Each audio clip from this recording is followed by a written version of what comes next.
there's time travel in the Bible. Moses is talking to God. It's Elijah is talking with God. Then there's a moment when Jesus has his transfiguration moment. Elijah, Moses, and Jesus in his transfigured form. That was all happening at the same time, but clearly in different points in history. Hello and welcome back to another episode of the Faith Over Comfort podcast. My name is Tom. I'm one of the co-hosts. And I have Justin, the other co-host, with us today. Say hi, Justin. Hi, Tom. Hi, good to see you. Hey, I'm in shorts today. And why is that such a big deal? It's because in the past we talked about not, like me being aware when my knee was exposed. But hey, we're exposed. We're exposed today. Well, last week you had shorts with boots on. Problem number one. But you couldn't see my boots. You can only just see my knees. And the weather is getting warmer over here in California. Guys. I know we've got people who listen that are outside of California. And I get it. I get it. What is so good about California? Why do you guys pay so much to live there? Number one, we were born here, so we didn't really have a choice. Number two, yes, we could have moved to places not like Idaho or any place like that. But it's just, there's so many good things about California. Little bit of a bummer for the Super Bowl people who played in the Super Bowl. We were talking about that last. That was the lamest game I've ever watched in my life. I don't know. You know what's not lame to watch? Jesus. The World Series. Oh, girl. Oh, gosh, I'll never get over the feelings I felt during that. Yeah. What killed me about this last World Series, remind me of the team that was playing against Blue Jays. The Dodgers. Blue Jays, that's right. Oh, my goodness. But we are big Dodger fans. I was over the moon that the Dodgers won. Mm-hmm. But it was such a good World Series that I found myself feeling bad for the Blue Jays as a hardcore Dodger fan. Because I was like... And a girl. They truly gave it their all. I did not feel that way the year before with the Yankees. Mm-hmm. I was like, losers. No, I'm just kidding. Yeah, there was a grudge I there. did not feel that way. But the Blue Jays, I was like, man, they had some good freaking plays. Yeah. Kind of killed me. I will play a little bit of the both sides thing. You know, you think about it. It's a series of games. So imagine if like the Seahawks and the Patriots, it was 3 out of, or it was 3 games. It was best out of 3. And maybe there would be more on the line, because it is what it is. So, yeah, that's kind of just where we're at. And we're jumping into something that we talked about, and I think not only the last episode, but maybe the last 2 episodes. We're doing the official hot take episode. And there's a couple of rules that I'm unclear of just because we really haven't talked about it. So are you going to give a hot take and then kind of explain the take? And then I'll do the same? Yeah. And then is there like a rebuttal? Like, is the other person allowed to ask questions? How do you want to do this? Sure. We're going to talk about the hot takes and why it's a hot take, our opinion. Listen, if you don't agree, that's fine. Yeah, that is fine, especially with a lot of what I'm going to say. Okay, let's not be mean. Down. Let's be kind. And these are just hot takes from our own opinion. Yeah. We're not trying to persuade Although I don't think any of our hot takes are like too controversial. I can't imagine so. We don't know each other's hot takes either, by the way. We don't. So might be rated PG. Might Here's be rated what I think R. is going to happen. I really have brainstormed these, and it's funny how when you're trying to think of something, you're like, what would that?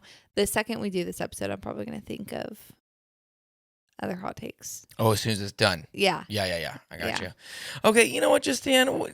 You're probably going to be a little bit more on the safer side. Mine are actually not that bad.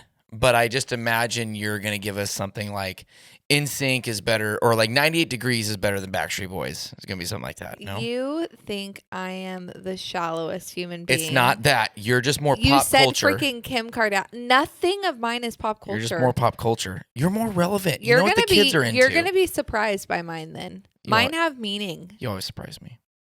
Mine have meaning. Oh, oh. Hot take. I wish I Hot had a take. button right Justin there. Bieber is the best ever. Yeah, yeah. His most recent die on performance that wasn't hill. that bad. I'll die on that hill. Yeah. Well, I know. Okay. All right. Hot take number 1. Okay. Well, Oh, where do I oh wanna my goodness. start?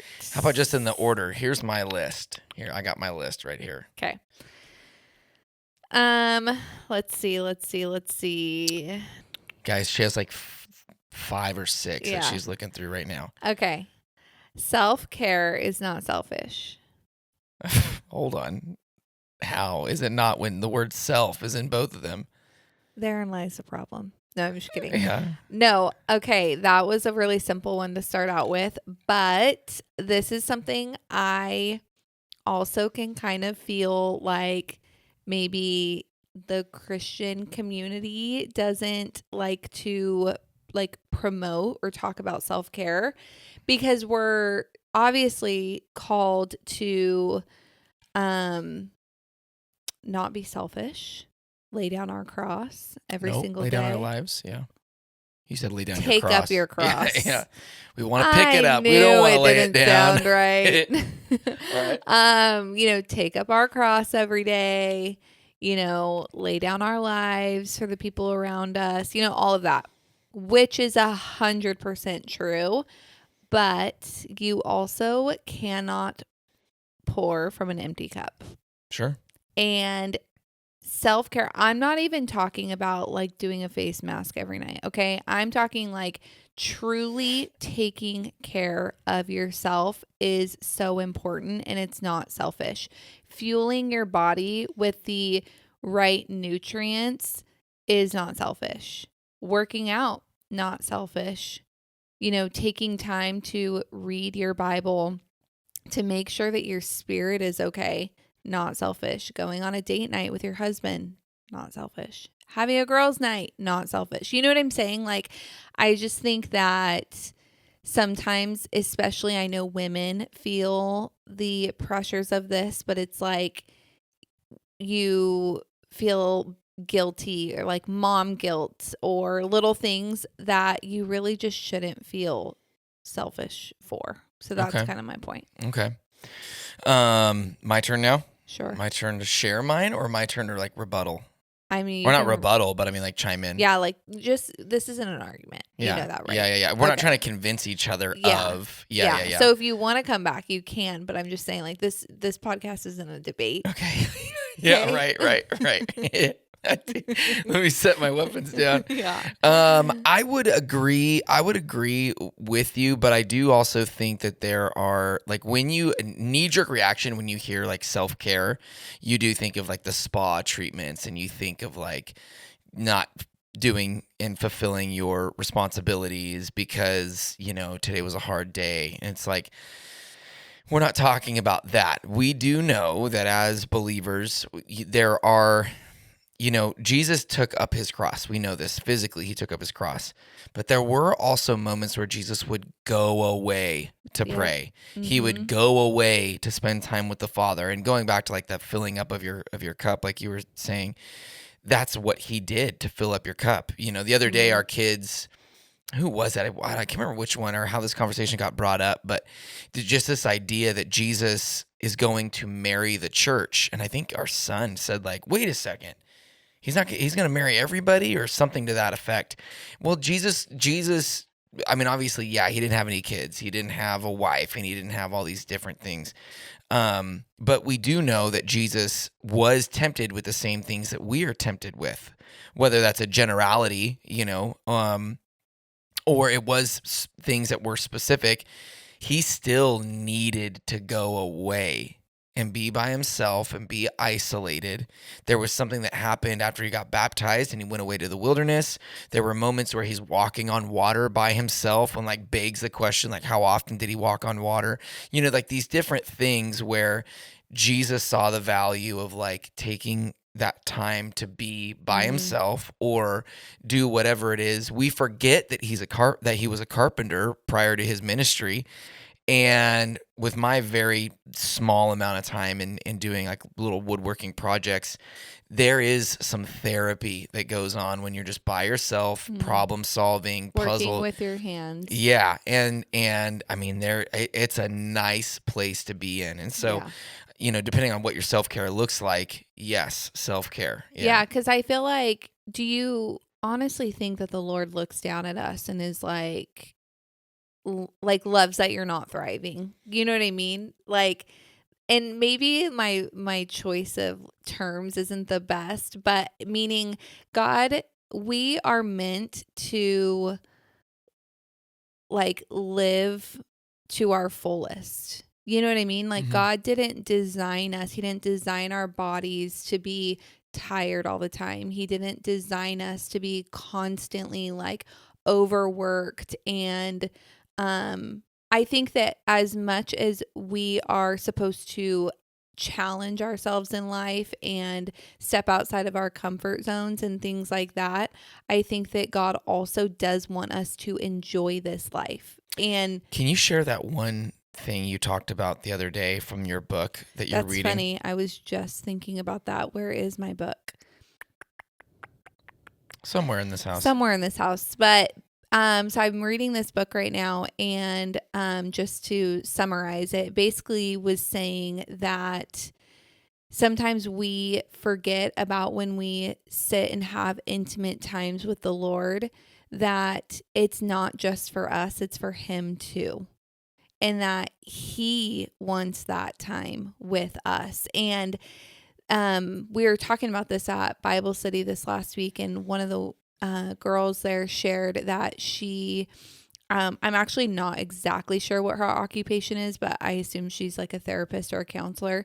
And she said that she has like older people that will come in and they're struggling with depression or anxiety, and she'll ask like, have you told your children about this? And they're like, no, they're busy, and no, like they have a lot going on or whatever. And she took that example and used it towards this. Like, imagine like God is like, she's too busy. She's too busy. Or, she came to me really quick because she needed that one thing, and then now she's off, doing her other things. Or like, it almost like saddens you. And I think that we forget that. Like, we know that time with the Lord is good for us, and we know that it is the only way to get through life, is to spend that intimate time with Jesus, knowing Him, and He will speak to you. And we know that that's good for us, but have we ever thought about it from the standpoint that it's good for Him too, and that He wants that time just as much, if not more? Like, He wants that quality time with you.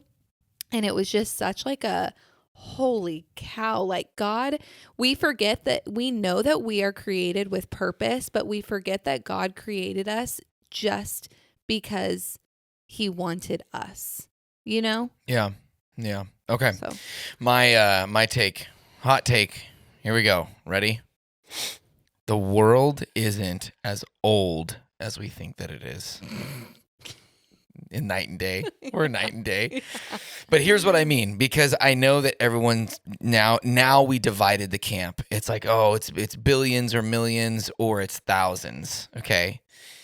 What I'm saying is that the best way that I've ever heard it, okay? I'm gonna try to explain this slowly so that way we don't lose anybody. But right now, like how old would you say that Adam and Eve were when God created them? Like how old, like what age do you think that He created them in? Oh, funny. I think I just always assumed like, I don't know, an adult. Like an adult. Yeah. So like 20-ish, 30-ish. 30-ish. 30-ish. Okay. I mean, I've never thought of an actual number, but if I'm thinking about it now, I guess I'd picture them like our age. Yeah. Like adults. Mm-hmm. So we're not saying that God created them as babies and they had to take care of themselves and blah, blah, blah, right? We assume that they were like adults or teenagers. They were created, and on the first day of their creation, they were already 20 years old. We'll just say 20. They were 20 years old. So then why couldn't God create the earth 1,000 years old, 1,000,000 years old, or whatever on day one. Does that make sense what I'm saying? Mm-hmm. So, hot take. The earth isn't as old as we think that it is. Whether you're in the camp that says it's 6,000 years old because a day to God is like 1,000 years and 1,000 years is like a day. And so if he created the earth or in 6 days, then that's really 6,000 years old. If you're in that camp, yeah, you might be right. Or if you're in the camp that says, no, the earth is billions, quadrillions, manillions years old. It's like, well, yeah, maybe. And maybe on day one, God created it that age. I've definitely heard both. Yeah. And have never really thought about it beyond that.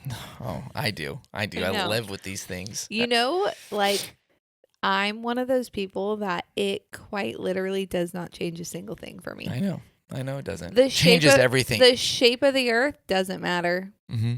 How long it's been around doesn't matter. Mm-hmm. Are there aliens? Doesn't matter. Mm-hmm. Like, literally nothing.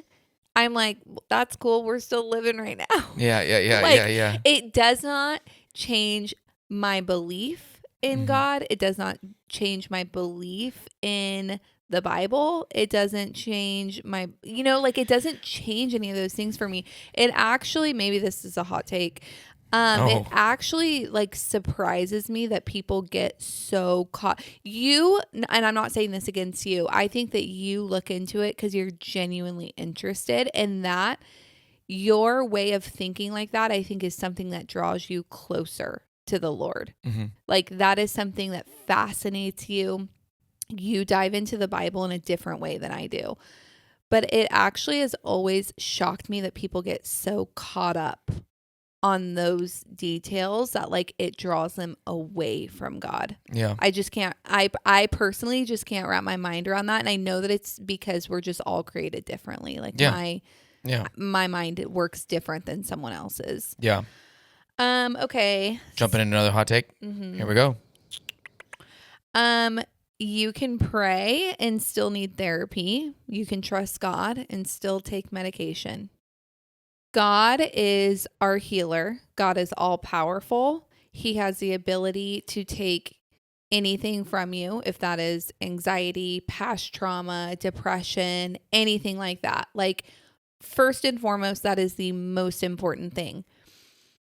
But if you are someone who deeply struggles, and maybe you have tried everything out there, like you have tried all the things, I think that it is 100% okay for you to seek out therapy, one, but also, like, if that leads to medication, that is okay too.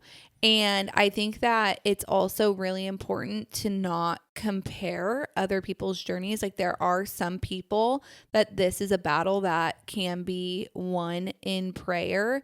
And then there are some people that it's a battle that can be won in prayer and also with extra help and extra support. I think that this, again, is one of those things that, like, it's funny because if a friend were to come to me and say, like, I am struggling so bad, like, I have crippling anxiety, I'm depressed, all these things, I don't know what to do. Do you think it's okay if I get on medication? I've had friends come to me and ask that. I'm like, 1,000%. Like, do what is right. It doesn't have to be long term. It can be temporary to get you through this season. Like, obviously do your research and everything like that, but like 1,000%. But then when I have gone through it and I've, been in my own struggle, it's like, I don't give myself that same, it's like, no, you can do this. You can do this. Like, power through, fight through, like, you've got this. And it's just funny how we're, like, so much harder on ourselves. But sometimes I do think that way of thinking, again, it's like, my struggle with it personally I've always felt like, well, if I get on medication or if I turn to someone else, like, like therapy or whatever, it's,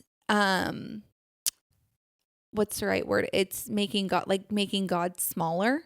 Like, that's always been my worry, is that, like, I'm not, believing in the power of God, but I just have come to learn, like, that's not true, And you got there, though, because of praying. You got there though because of Bible reading, seeking help, talking to pastors, Mhm. talking to friends. I mean, it's because then the reason why I say that is because I don't want people to misunderstand that like oh, she's just saying that just medicate if it didn't happen if after your one prayer. No, this is coming from having friends over, laying hands on you, seeking the Lord, laying on your face, like thing after thing after thing after thing. And in some instances, problem solved. We're good. Yeah. In other instances, God led you to certain people, certain doctors, certain conversations were had, and there was either a prescription that was given or there was some form of not spiritual, Yeah. this miraculous something or other, but your first attempt was, God, I trust you to be my healer. Okay, well, I'm not healed now. I know that you speak though. So if I'm not going to be healed instantly, then God speak, right? And Mhm. am I right in saying all these things? Yeah, I don't want yeah. to put words in your mouth. Yeah, no, I don't think that if you end up going that route that it discredits anything you're doing every single day. It doesn't discredit the Lord and what he's doing in your life. It doesn't discredit the work you're putting in. And I think that that's where I would get in my head would be like, I'm discrediting God. Like I'm discrediting his I power. don't believe in him. I I don't don't, think he yeah, can. like I'm Yeah. not having faith in him. Yeah. And I just don't think, and again, this is obviously like person to person. This is not like a blanket statement. Everybody's experience is different. And so that's why it is so important to go to God and to pray about it and to think about it. And also just like do your research too, get medical advice, like whatever it is. But, I just think that it's okay if you're out there and you're listening and you're like on the fence and you don't know what to do, just know that like doing what do what is best for you. Bring God into it. Mm-hmm. You know, like God is with you in those decisions. So the important thing is that you just bring God along the ride with you. Yeah, because he'll lead you to the right doctors, the Right right doctors, medication, right stuff like people. that. Like the people that God has placed in my life, it's just so crazy. Like I've had so many conversations and just people that have experienced what I've experienced or loved on me. And like God has brought those people to me, you know, and he will do that for you. So that's my hot take. Hot take, like it, like it, like it, like it. Okay. Okay. Oh man, I've got so many. We'll Sh- do rapid fire at the end too. Okay. So then I'll say I have two ones that are about the world. Here's my second one about the world. The world was a lot more interesting in the past. Yeah, I'd probably say that. I'd agree with you on that. And here's what I mean by this. Do you remember? I'm not going to say any names, and hopefully, and if I do say a name, then I'll just kind of bleep it out because I don't want to. I don't want to put anybody on blast. But do you remember that one time that we went to a Dodgers game with some friends of ours? It was just the four of us. No. Oh, yeah. Okay, so it was in that car ride where I was telling the driver, I was like, "How is it that you look in the 1950s, 40s, 20s, and there are the world's strongest man or whatever, and it kind of looks like an average guy today." And I was like, but then they're sculpting these Greek gods and goddesses, and these gods have muscles and little tiny muscles in areas where you didn't really, like how were they able? They had a visual, they had something that was like a reference point for them, and this person was just like laughing, and they're just like, oh, how you think that they really saw blah blah blah blah blah? Do you remember that conversation, like on that drive home? Vaguely. Oh, I remember it in vivid detail. Oh, I I'm could tell you sure. where we're at where we're at on the road. And I think that especially with angels and with giants and all these different things, like I do think that there's a reason why on the Chinese calendar, one of the animals of the year is a dragon. I do think that there is a reason why there are stories of giants back, not only like, I don't think it was figurative. I think when you read about monsters and I'm not saying werewolves necessarily are real, but I do think like these originated from something in the past. I do think the world's a lot weirder than we give it credit for. And I do think like these cryptids, like these yetis and They're out there. there's something out there. Yeah, I agree. I do think that the world, especially in the past, was a lot more. I will die on the hill that dragons were real, for sure. Well, yeah, I just always think like, what, we just made that up? yeah. But I'm not going to look into it. No, I'm not going to look into it. Mermaids. Yeah. I'm a believer. Hot take. I really think mermaids are real, or at least were at one time. Yeah. And not like Ariel real. I think that they were probably creepy, like that Peter Pan. You know how they're kind of creepy in Peter Pan? Is that right? Am I thinking of it there's right? different Peter Pans. You're talking Like about the scary, real life scary one. looking ones. Yeah. Like I feel like they were probably more like that. Like you can't live in the water and not be a little creepy looking, I'm going to say this. This is like a half hot take, kind of going off of what you're saying. If you read in the book of Genesis, it doesn't say that there was so much sin in the world that God flooded it. It said flesh was corrupt. That means something. So fascinating. Oh, God, don't even get me started. We'll go off on a different episode on that one. Yeah. Okay, so that's my hot take. Okay. Your hot take, go. Let's see. Okay, this one's a little more lighthearted. If you watched it on like social media, if you watched it and didn't like it, it's weird behavior. Okay. Hold on. Maybe watch the entire video. Honestly, whether hold on. Oh. You guys, it's incredible.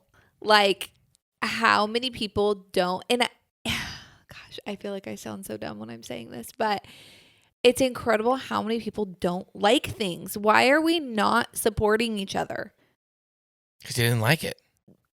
Okay, so that like legit, like if you didn't like it, okay, obviously. But like if you're sitting and watching, whether it's like a reel or it's your friend, if it is your friend, you need to be liking it. Honestly, low key, whether you like it or not, like support your person. But it's crazy. Like I will post these, or like Faith for Comfort, like you'll get all these views, thousands of views. And we'll have like 17 likes. Like, where is everybody? You know what I just recently discovered too is the repost button. I didn't know what that was for the longest time. And I was like, what is this? Like, people are on Faith Over Comfort. I was noticing, I'm like, people are reposting it, but like, I'm not seeing it. I'm not seeing it like posted on a story or anything. On theirs. Yeah. Right. So I'm like, what does this mean? And then I chat GPT'd it, and it basically just when somebody clicks that, it like rolls out your video to their following. Does that make sense? Like on their like feed or algorithm. I don't know. I'm probably butchering that. I don't understand this stuff. And so I was like, what an easy way to support people. I'm all clicking that thing like left and right. But because I'm like, that obviously like it and then repost it. It's just kind of like, especially if it's your friends. Like, you know what's really funny? I came across a TikTok one time that said, we all love an influencer until we know the influencer. Mm-hmm. Kind of like you'll like influencer stuff all day long. You'll click their link all day long. But the second it's someone you know, it's all of a sudden like weird or awkward or whatever, like cringe all of a sudden. And it's like, no, it's actually not cringe. That person that you literally don't know and you're like, you know, you're supporting and like liking and all the things for them, Like, do the same thing for the person you love, the person that you know, the person that's trying, even if you think it's cringe. Like, support them, love them. Obviously, if they're posting something that like you really don't, I'm not telling you have to like everything. I'm just saying, Yeah, like, just the unsaid. support everybody, you know?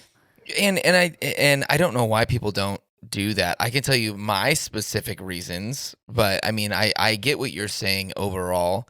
And I do understand there have literally been times that you don't see something. Like sometimes I've had friends stuff pop up and I'm like, oh, and then it says like posted 5 days ago. I'm like, oh, weird. I didn't see it. So that obviously does happen. Or there's been times I've caught myself scrolling TikTok and I watched an entire TikTok and then I keep scrolling and I realize I didn't like it. I'll scroll back up and like it. Even if it's someone I don't know. Because I'm like, I watched their whole video and I enjoyed it. Yeah, if you Like enjoyed it. it. It's if you enjoyed it. Because that's what I'm saying. I'm like, it's called liking it for a reason. Because I actually liked it. And there's a couple of them. And here's what I will say, though.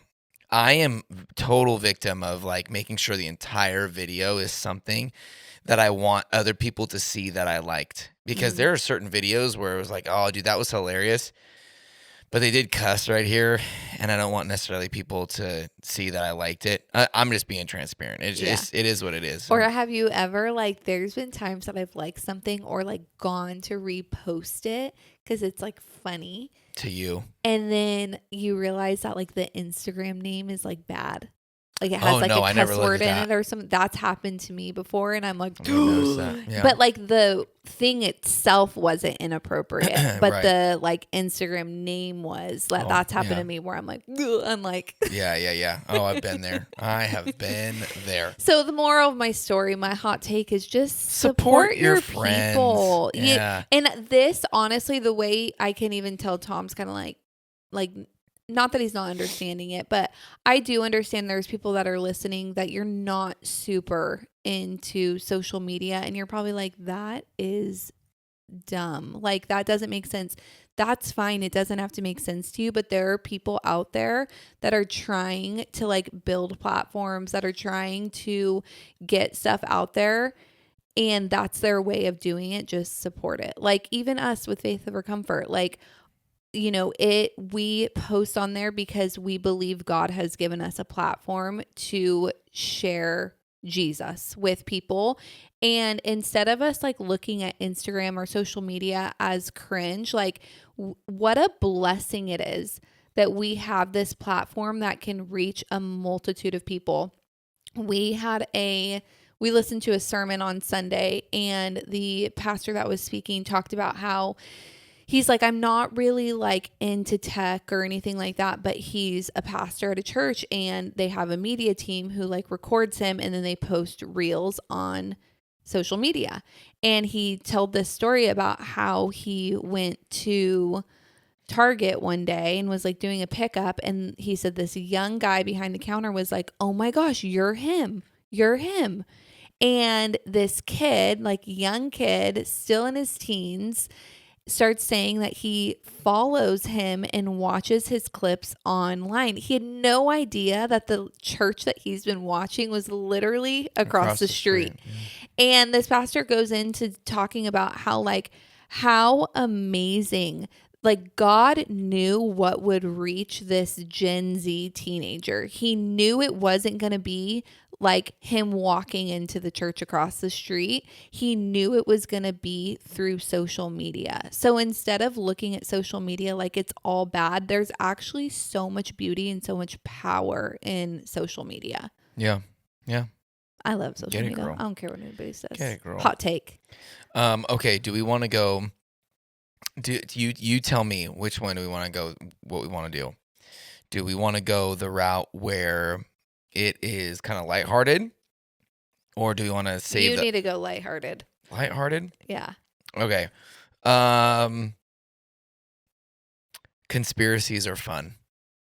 Oh, 1,000%. Whether they're real or not, it's entertainment. Conspiracies are fun. Except when they get super dark. Like I was telling Tom. Well, I'm not done. Okay. And it's this idea of like, I mean, depending on what your conspiracy is, if you're trying to say like, hey, nobody's real or whatever, I mean, not necessarily that, but when you've got something that's got a little bit of validity to it, like the maps around the world are actually all scaled wrong, and the reason why they blah blah blah, you're like, oh, that's that one's interesting. Um, the one that I used to entertain a lot that I'm just like, I don't really see it is like the lizard people one. Do you know which one I'm talking about? No. Like the higher ups are like lizard people and blah blah blah, and I'm Oh, like, ooh, weird. that's weird, Yeah, really weird. But it like conspiracies are fun, and if you've got somebody who's just like, I don't have time for conspiracies, it's like, dude, just lighten up and just look into some things. You don't have to believe them, but just look them up. Okay, I will say a hot take. I think the people that don't believe in conspiracies just simply don't want to. Yeah, I oh, think 100%. I think it's based on fear. Like honestly, whether they realize it or not. Yeah. But that's obviously like the kind of darker stuff. I think conspiracies are very interesting, but there are some rabbit holes I can't go down. Like I was telling Tom this, either was it this morning or yesterday, I was telling you, like, I can't get into the Epstein file stuff. Like, Oh yeah, I've come across a couple things it was on last night. social media and I'm Yeah. like, yeah, I can't for my well-being. Like, Yeah, some things you don't need to have in your I head. already know that the world is dark. Yeah. I know that there are things that we have, I want to say no idea, but like I just think there's another very dark side to this world that we do not see. Yeah. I already know that, and I don't even know what it is. I saw this video. It was like this one guy sitting around like 20 conspiracy theorists, and so he starts out and he says like, "This is a conspiracy theory that I don't agree with," and the timer goes off, and the first one to sit down in front of him gets to talk to him and try to convince him. And I thought that was just so fun. Some of them I've heard before, and some of them I hadn't Yeah. heard before, and I think it's okay to be open-minded, like when your kid comes to you and tells you like this outlandish story of something that happened at school and you're just like, "Oh yeah, no way, that's wild." Yeah. Like even if you're not a conspiracy person, like you can just be like, "Oh wow, that's wild. I had no idea." Anyways, we can go talking about You don't have to shoot it down and be like, "You have to be a complete idiot to believe in that." Dude. It's like, I've seen people do that to Tom and it irks me so bad. yeah, it's I'm pretty like, passionate. who cares? What does it do to you? Like, let the man just share. Just like, yeah, I mean, okay, It's so what? just seriously not that serious. I'll tell you this I much, aliens do won't ever come around. Sorry, go ahead. I do love the conspiracies of like Bigfoot, mermaids, Yeah. monsters in the ocean, Yeah. things that are never going to touch me. Yeah. Obviously the government ones too, but those ones are a little bit harder to swallow because you're like, That's it's a little probably scary. real. Yeah. Or like things that have happened in the past. I like conspiracies about, JFK. yep, that was where I was going to go. Yeah, But things like that. Okay, rapid fire. Let's do it. Um, Are we gonna go bing bong, this bing one bong? is kind of random. I am very proud. I can't believe this is even a hot take. Okay. I'm almost scared to say it. Okay. I am very proud to be an American. And it saddens me that the military is not honored like they should be in this day and age. Okay. And it's crazy that that is even a hot take, but obviously if you pay attention to like just different things in our world, like not that I think that military is still honored, but I just don't think they are at the level that they should be. Like there's been a loss of respect, I feel like, over the years. And let me also say I come from a military family. My dad's in the military, my brother's in the military, brother-in-law is in the military. So obviously I have witnessed the side to the military that not a lot of people see. From watching, my mom, when my dad was away, or watching my sister-in-law, my sister, you know what I mean? Like go through life with their spouse away. I've watched the struggles of that behind the scenes. And I think that just there's so much that's sacrificed and they just deserve the deepest honor, I Yeah. think. And Well, I think too that like, I think that people, when they see a service person out, the respect is there. I think when it comes to like the younger generation of like join the military, protect our country, they're like, nah, yeah. pass. Well, yeah, I don't really want Jeremiah to join or anything. Well, no, But it's just not as cool. It seems like the reputation that it once had isn't there yeah. anymore. And even to just, I mean, that goes for like all like law enforcement, medical staff. Like there's so many firefighters, like all of those things. I do think that there's been a lot, like a lack of respect or like a loss of respect. Yeah. But something that I do always think of is remembering too that these people have families to support. So like, because I feel like they get the brunt end of it. I've been there, like going through COVID or, all of the like challenges we face in the hospital. It's like you as the nurse, you're blamed for all of the issues. But it's like, you don't think that I don't think that the medical field is like this whole system is messed up, or like it goes way beyond me. Like I'm just doing my job. Like I'm just doing what I'm passionate about. And I also have a family to take care of. And so I think that we kind of forget that with these people in these positions and, all of the disagreements and the politics and everything. Like push all of that aside and just see the person as a human being. And they also have a family to feed too. I don't know. Yeah. Yeah. Okay. Second one. You don't become an angel when you die. Yours and mine are just You so don't become an different. angel when you die. I've done enough funerals. I've heard enough people that it's like, heaven gained another angel, like when they pass, or like you drive past somebody's car and it has like the person who died and like wings or whatever. Here's why I say this, and then you can go on to your next one because we'll do rapid fire. Hebrews 1. Oh, is it 1 or Hebrews 2? The earlier part of Hebrews talks about how God made us higher than the angels. And we are something that's so much more special to God Wow. than angels are. And so for us, I mean, don't get me wrong, angels are way cooler than we are. They have more powers than we do. Some of them have 4 faces, like 6 wings. Like there's a lot of cool things. Like it's kind of a bummer we don't get to become an angel. But this idea that we just get grafted into like having wings on our back once we pass, there's nothing technically scriptural about that. What happens to us when we pass? I'm not sure, but definitely it's the spirit within us that ascends. But yeah, that's just my hot take. Interesting. Okay, next one. Parenting choices aren't moral competitions. And what I mean by that is Between the mom and the dad? no, just like culture. Oh, okay. Is I don't give a rip if you breastfeed or formula feed. I don't care if you vaccinate or don't vaccinate. I don't care if you homeschool or your kid's in public school. I think the most important thing is that your child is loved, nurtured, safe, protected, all of those things. Like that's what matters the most at the end of the day. And I think that I don't even think people intend to do this, but it's almost like it's become this like, I don't want to say competition, but maybe competition might be the right word, where it almost is like, if you don't do this, like it comes down on someone's like character almost like, and I don't like, I'm like, we do it better over here rather than like everybody do what's best for your family and your child. Yeah. Like that is the most important thing, not this, like there's no like right or wrong as long as your child, obviously like you're making sure, We know. Yeah. We know.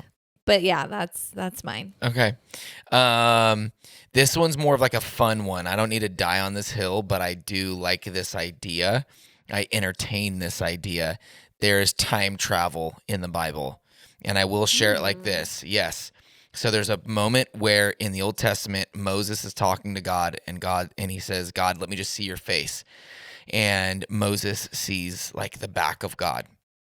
there's a time where Ezekiel, oh goodness, I think it's Elijah. I think it's Elijah is talking with God on the mountain, and he hears God's voice in a still small voice, and it is Elijah. And then there's a moment in the New Testament when Jesus has his transfiguration moment, and the three disciples that are up there see Elijah, Moses, and Jesus in his transfigured form. And the theory goes that the moment that Moses saw God on the mountaintop and the moment that Elijah is speaking with God on the mountain is all the same time as when Jesus transfigures on the mountaintop. And the idea being that that was all the same moment, that was all happening at the same time, but clearly in different points in history. And so time travel in the Bible. Interesting. Very interesting. Okay, you got one more? I got Do you one guys more. want to guess who the nerd is in the group? Okay, one more. Yeah, one more each. Christians should not fear wealth. Money isn't always greedy. It's all about where your heart is. And I say that because I feel like I grew up in the church, and I feel like whenever money was talked about, it was paired with greed. Like that was always the sermon, that was always the lesson, was money is greed. And as I've gotten older, I've come to realize that success allows you the ability to help people, which is also what we are called to do in the Bible. I also believe that as Christians, especially, we are meant to work hard.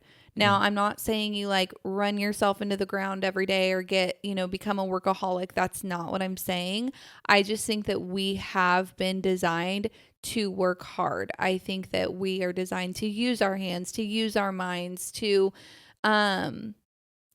just we've been created as human. Like you look in the Bible and everybody worked, and obviously that's going to look different for everybody. Success is going to look different for everybody too. Not everybody's going to look the exact same way, but I think that we have to stop viewing money as this bad thing and start viewing it as like when you have wealth, you are able to be, whether it's support the church, be the church in a certain type of way, you have these resources that allows you to help in a different type of way. Yeah. Yeah. Good. That's it. Like it. My last one, every Christian should be able to defend and clarify the gospel, and every Christian should be able to be baptizing people. That is, when Jesus was ascending, he said, go out, baptize, go out, tell people about the gospel, tell them what I did. That was not for the select few. Yeah. It was for every believer. Every believer is supposed to be baptizing. Every believer should be able to defend the gospel, share it with people at any moment of any time. And it's not something just for the pastor. 1,000%. I agree with you. I feel like I would say this is maybe American culture and American church, but it is crazy. I feel like we are almost too dependent on the church, too dependent on our pastors. I mean, people leave the church in a second because they're upset about someone. Why are you letting the pastor have that much control? Sure. You know what I mean? And I just think that, Tom and I, we were in ministry for so many years, and there were just so many times like we would get phone calls or people would reach out to us. Can you guys help do this? And it's like, you're kind of like, don't judge me when I say this, guys, but it's almost like, well, why can't you? Yeah. You know what I mean? Like, why does that fall on your, and obviously church, there is an organization, there are resources, they have There's leadership, connections, like whether it's food or housing, there's obviously things you do go to your church about, but when you are a part of the body of Christ, you are the hands and feet of Jesus. You should be impacting and, helping and supporting people, you don't always just bring those people right. You're like almost missing an opportunity, you know? Yeah, and there is such a thing too, I think, as like baby Christians. So just to give people grace, I mean, even in the New Testament, it talks about how in a certain church that Paul, I believe it's Paul that writes and says, like, you guys should be a little more mature in the word of God than you are, but because you are not mature, I'll continue to give you, and he uses like food analogies. You should be eating meat, but I still have to give you milk. And so there is such a thing as like a baby Christian, Yeah. you know, and 100%. if you're new to the faith, like, yeah, maybe you don't fully understand the gospel, or maybe you fully don't understand, you know, God and the Old Testament and the Torah and all these different things, which is totally okay. But if you've been in the church for if you're more than 10 years old as a churchgoer, then yeah, maybe it's time to step it up and defend the gospel and start baptizing. There was something in the book that I'm reading that said only 20% of the church are like, how did they word it? Dang it. It was like only like out of the entire church congregation, only 20% are involved in like making the church run, basically. Yeah, I believe and it. it's like, that's why there's so much burnout. That's why there's like a lack of systems. That's why there's a lot, you know, like that's why the church can lack at times, is because it's a small percentage that are actually like running all the things, you know? Yeah. So there's our hot takes, you guys. Maybe you agree. Maybe you don't agree. And if you don't, we don't care. No, I'm just kidding. Well, yeah, let us know. I mean, we love to have the conversations. Yeah, I would actually love to. Maybe we should put up like a little box of people Poll? telling us their hot takes, like whether you guys comment, or maybe we'll put up a story or something. But I want to hear your guys' hot takes. Yeah. Because I know there's so many out there. But it was kind of just a fun little episode. Well, we also won't, you know, in that we won't call you out. We'll just maybe share a couple of hot takes. Well, I mean, you know, if people aren't liking videos, they're probably not going to associate themselves with the fact that they think that. Yeah, everyone unfollows us. Yeah. Well, yeah. Tell us your conspiracies too. Ooh, that'd be a good one. Yeah. Been there, done that. Okay, love you guys so much. Stop by faithovercomfort.com. Pick up a hat. We just have a few left. We're on social media. We're on TikTok. We're on YouTube. We are on... Like and subscribe. Yeah, like and subscribe. If you enjoyed this video, if you enjoyed this episode, please send it to somebody. If you're not following us on Spotify or Apple Podcasts, or if you're not following us and subscribed on YouTube, please do so. New videos every single Monday, and then we have a couple of recaps on YouTube as well. We love you guys. Have a great rest of your week. Good luck on, well, by this time it'll already have happened, but good luck on Valentine's Day, all you guys and gals out there that are in love. If you're single, if you're by yourself, that's a good thing too, because one day God will bless you with a busier schedule, and your Valentine's Day will look just a little different. So enjoy whichever season you're in. Do a heart-shaped pizza. Oh, by this time you'll have already done it. So anyways, love you guys. Bye. Bye. Bye.